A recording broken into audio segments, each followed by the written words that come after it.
Zephaniah chapter 1 verse 4. I will stretch out my hand against Judah and against all the inhabitants of Jerusalem, and I will cut off from this place the remnant of Baal and the names of idolatrous priests along with the priests. In Telugu, నా హస్తమును యూదావారి మీదను యెరూషలేము నివాసులందరి మీదను చాపి బయలు దేవత యొక్క భక్తులలో శేషించిన వారిని, దానికి ప్రతిష్ఠితులకు వారిని, దాని అర్చకులను నిర్మూలము చేసేదను.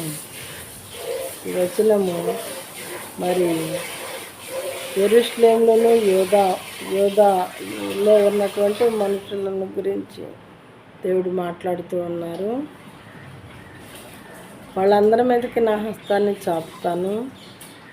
బయలు దేవతను పూజిస్తున్నారు అక్కడ ఉన్నటువంటి ప్రజలు.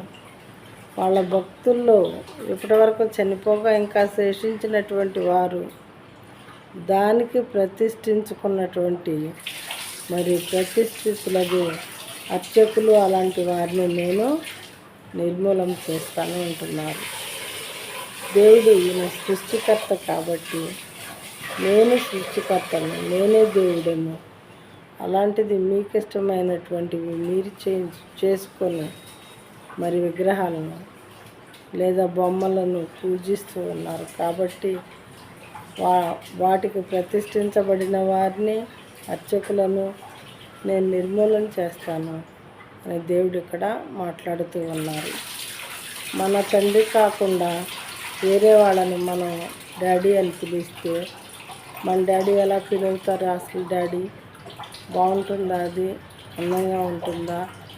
ఆ రకంగా దేవుడు ఫీల్ అవుతున్నారనమాట. సృష్టికర్త నేనైతే వీళ్ళు వీళ్ళకి ఇష్టమైనటివి అటువంటివి చేసుకొని మరి వాటిని నా ప్లేస్లో నా పేరుతో పిలుచుకుంటూ ఆరాధిస్తున్నారు అని ఆయన కోపంగాను బాధగాను ఉన్న దేవునికి అది న్యాయం కాదు కదా. మరి